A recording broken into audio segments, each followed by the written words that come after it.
കനത്ത ചൂടിന്റെ പശ്ചാത്തലത്തിൽ സംസ്ഥാനത്ത് അതീവ ജാഗ്രത വേണമെന്ന നിർദ്ദേശം. തിങ്കളാഴ്ച വരെ ഉയർന്ന താപനില തുടരുമെന്നാണ് മുന്നറിയിപ്പ്.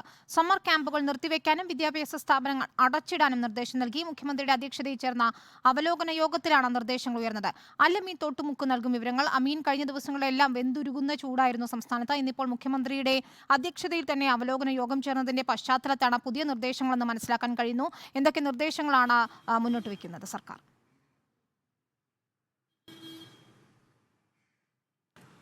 വിനിത, ചൂട് അതികഠിനമായ രീതിയിൽ ഉയരുകയും അതിൻ്റെ പേരിൽ മരണം സംഭവിക്കുകയും ഒക്കെ ചെയ്ത സാഹചര്യത്തിലാണ് ജാഗ്രതാ നിർദ്ദേശങ്ങൾ പുറപ്പെടുവിക്കാൻ സർക്കാർ ആലോചിച്ചിട്ടുള്ളത്. അതിൻ്റെ മുന്നോടിയായിട്ടാണ് മുഖ്യമന്ത്രിയുടെ അധ്യക്ഷതയിൽ മന്ത്രിമാരും ഉന്നത ഉദ്യോഗസ്ഥരും ചേർന്ന ദുരന്ത നിവാരണ അതോറിറ്റിയുടെ നേതൃത്വത്തിൽ യോഗം ചേർന്നത്. ഈ യോഗത്തിൽ ചില നിർദ്ദേശങ്ങൾ ഉയർന്നു വന്നിട്ടുണ്ട്. യോഗത്തിൻ്റെ പൊതുവായ വിലയിരുത്തൽ മെയ് 6 വരെ അതികഠിനമായ ചൂട് തുടരുമെന്നുള്ളതാണ്. 6-ന് ശേഷം ഒരുപക്ഷേ വേനൽ മഴ ശക്തിപ്പെട്ടേക്കുമെന്നൊരു വിലയിരുത്തൽ കൂടി യോഗത്തിൽ ഉയർന്നു. ഇതിൻ്റെ അടിസ്ഥാനത്തിൽ മെയ് 6 വരെ, അതായത് തിങ്കളാഴ്ച വരെ സംസ്ഥാനത്ത് അതീവ ജാഗ്രത തുടരണമെന്നുള്ള നിർദ്ദേശമാണ് യോഗത്തിൽ ഉയർന്നത്. ഒപ്പം വിദ്യാഭ്യാസ സ്ഥാപനങ്ങൾ അടച്ചിടാൻ തീരുമാനിച്ചിട്ടുണ്ട്. സമ്മർ ക്യാമ്പുകൾക്ക് നിയന്ത്രണം ഏർപ്പെടുത്തുകയും ചെയ്തിട്ടുണ്ട്. രാവിലെ 11 മുതൽ വൈകുന്നേരം 3 മണി വരെയാണ് അതികഠിനമായ ചൂട്. ആ സമയത്തുള്ള ചൂട് ശരീരത്തെ നേരിട്ടേൽക്കുന്നത് പലതരത്തിലുള്ള ആരോഗ്യ പ്രശ്നങ്ങൾക്കും ഒരുപക്ഷെ മരണത്തിലേക്ക് പോലും നയിക്കാവുന്ന ആരോഗ്യ പ്രശ്നങ്ങൾക്കും ഇടയാക്കുമെന്ന് ദുരന്ത നിവാരണ അതോറിറ്റി ഉദ്യോഗസ്ഥർ ചൂണ്ടിക്കാണിക്കുകയും ചെയ്തു. അതുകൊണ്ട് ഈ സമയപരിധിയിൽ രാവിലെ 11 മുതൽ വൈകിട്ട് 3 വരെയുള്ള സമയപരിധിയിൽ വിനോദ പരിപാടികളും അതുപോലെ തന്നെ പുറം ജോലികളും പാടില്ല എന്നൊരു നിർദ്ദേശം കൂടി